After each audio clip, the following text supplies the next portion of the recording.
Hello, cruel world. Bit of a dark topic today. We're going to talk about grooming. So grooming is the coercive control pattern that lures people into becoming victims of sexual abuse. So what does grooming involve? How do abusers gain their confidence of their victims and their parents?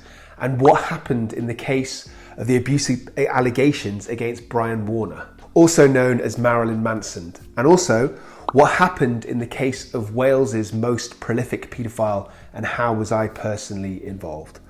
I will answer all of these questions and many, many more in today's episode of A Psych for Sore Minds. My name is Dr. Sohom Das.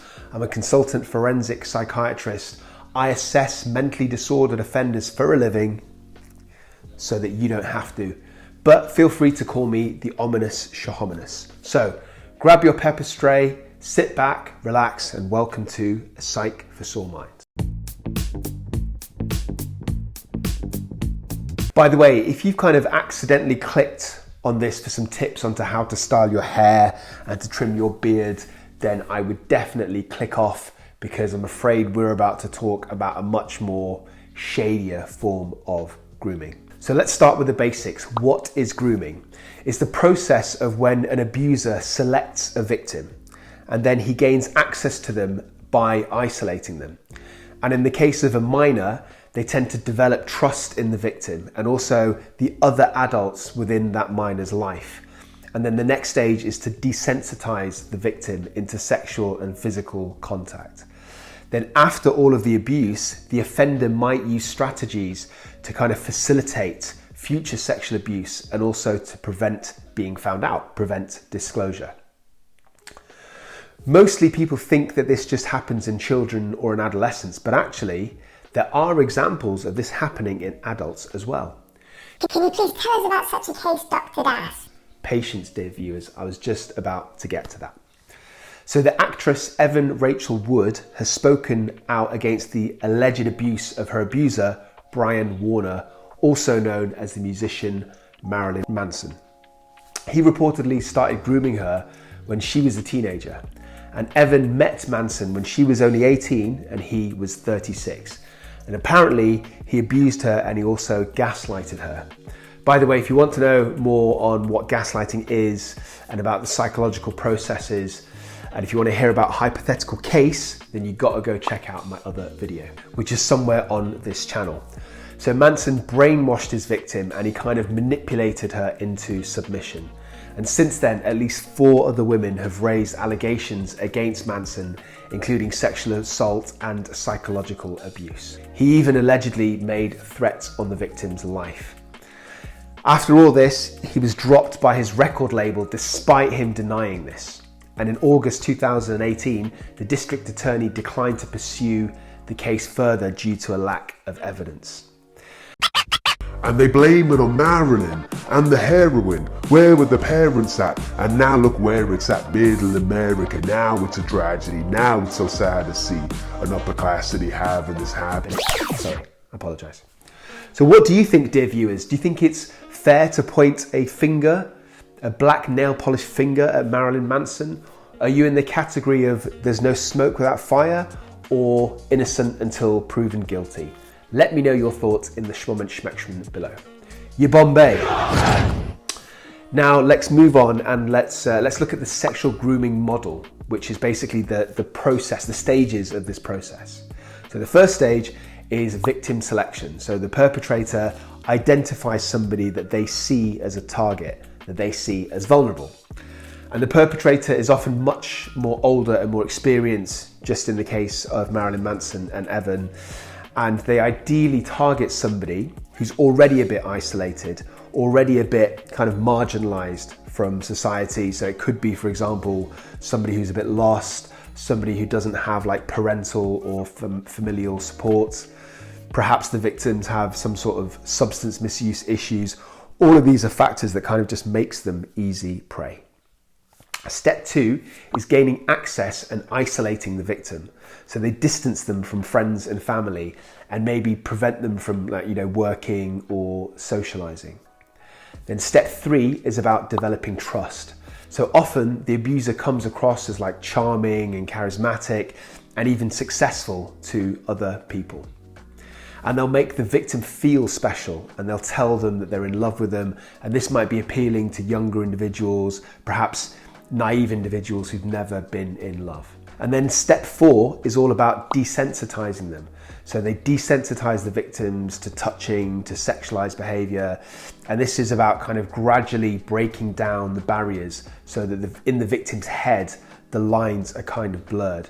And it's hard for the victim to really understand over time what is acceptable and what is not. And sometimes the perpetrator will encourage the victim to engage in acts and behaviors outside their comfort zones, such as bondage or, pressurizing them to have sexual encounters with multiple partners. If you know about the case of 𝐼𝐸𝐲𝐝, and if you're a true crime fan, then I'm sure you do, then you will know that he clearly did all of these things to many of his victims. Now, obviously, it goes without saying that what 𝐼𝐸𝐲𝐝 did was horrific and it was very damaging to his victims. But on top of that, it has ruined the song Remix to Ignition for me forever. And I loved that song. Step 5 is about post-abuse maintenance.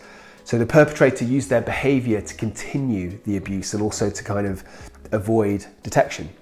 So that might include forms of control such as, controlling money, decreasing contact with others, making the victim feel guilt and shame, and either making them believe it's all their fault or that they won't be believed if they actually, have the courage to report it to anybody. So all of those are the kind of steps. So you can think of them as like an abhorrent recipe, but instead of making a lovely, fluffy Victoria sponge, you end up with a long prison sentence. You Bombay. Okay, next I'm going to change tact and I'm going to tell you about a criminal case which highlights the whole process of grooming. So there was a man named Jon Styler, and he was thought of by some as being Wales' most prolific sex offender with more than 100 suspected victims. He's actually an ex-headmaster who's alleged to have abused boys in schools in the Newport and Worcestershire areas in Wales. And this all happened in the 1970s and 80s.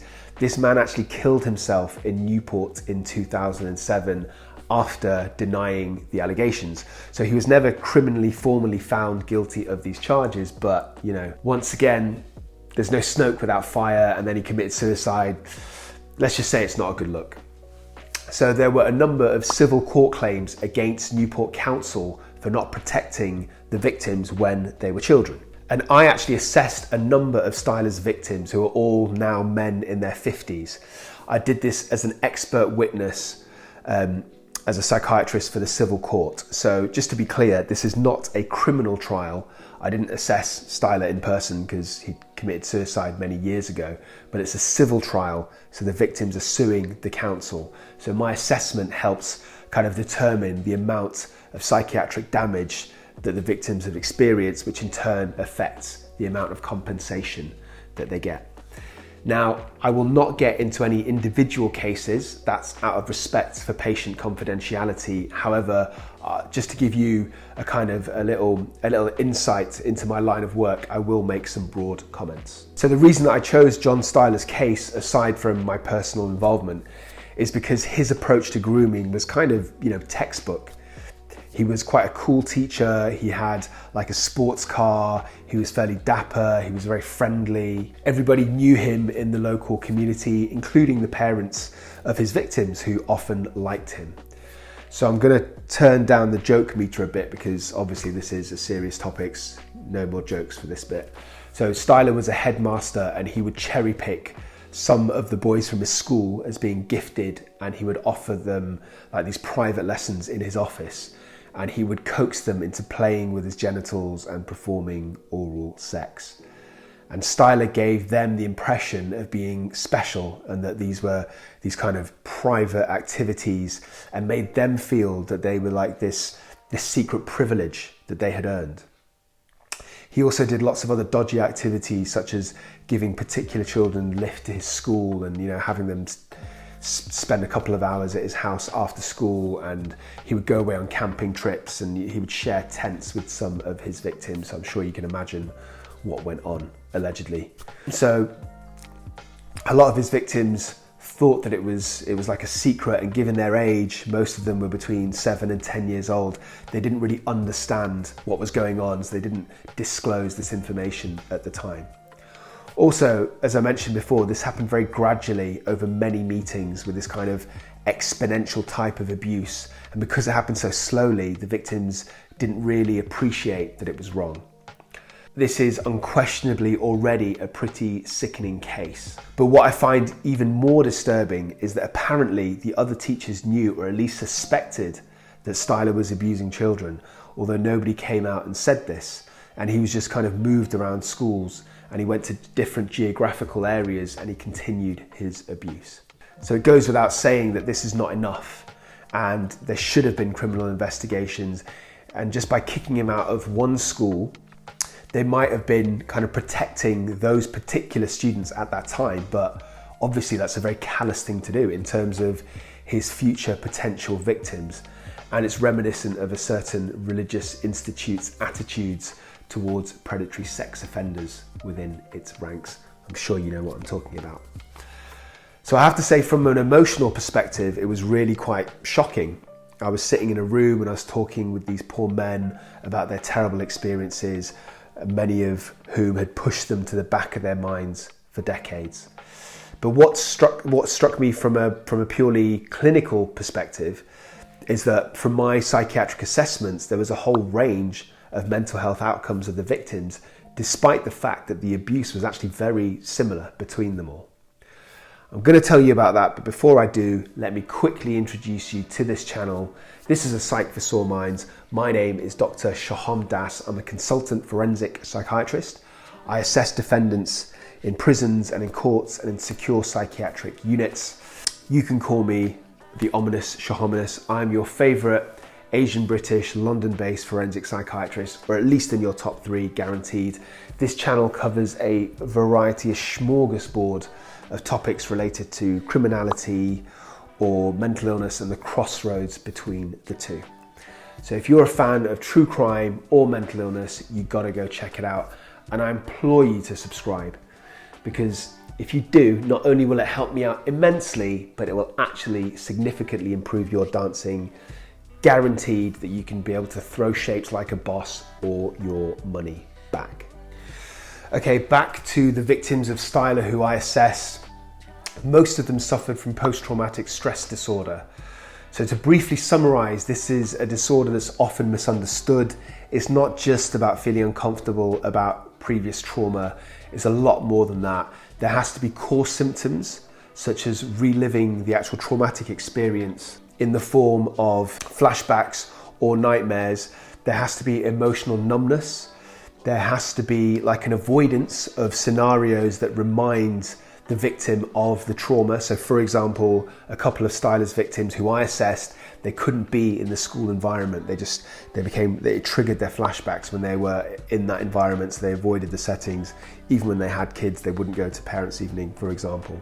And there has to be something called hypervigilance, which is like this background constant feeling of anxiety and being easily triggered and easily agitated, for example, startled with loud noises. If you're interested in post-traumatic stress disorder as a diagnosis, if you want to learn a bit more, then you should go and check out my video on complex PTSD, which is slightly different. That's repeated trauma over many, many years, and it has a different presentation. Go check out that video if you're interested. So back to the Styler case, I assessed around a dozen victims altogether, and as I told you, most of them had PTSD. On one end of the spectrum, there was a man who had adjusted relatively well, and he suffered from mild dysthymia, which is like this continuous feeling of sadness and hopelessness, though it is less severe than clinical depression. So it doesn't reach the threshold for the clinical depression. It's kind of like diet depression, how I like to think of it. And this particular man managed to function well. He had a happy life. He had a successful 6-figure salary, position as a manager. So, he managed to get on with his life, although unfortunately, I'm sad to say that he was the exception, and most of the victims that I assessed were much more damaged. So to put that into context, the most effective man, I think, was plagued with memories and flashbacks on a daily basis, severe PTSD, even decades after the abuse. So I thought he had, as I said, severe PTSD, and what was heartbreaking was seeing that his demons that he had from this ordeal bled into many aspects of his life, such as sexual promiscuity in his teenage years, being confused about his sexual identity, taking drugs, thrill-seeking, starting fights with random strangers, violence, frequently getting into trouble with the police.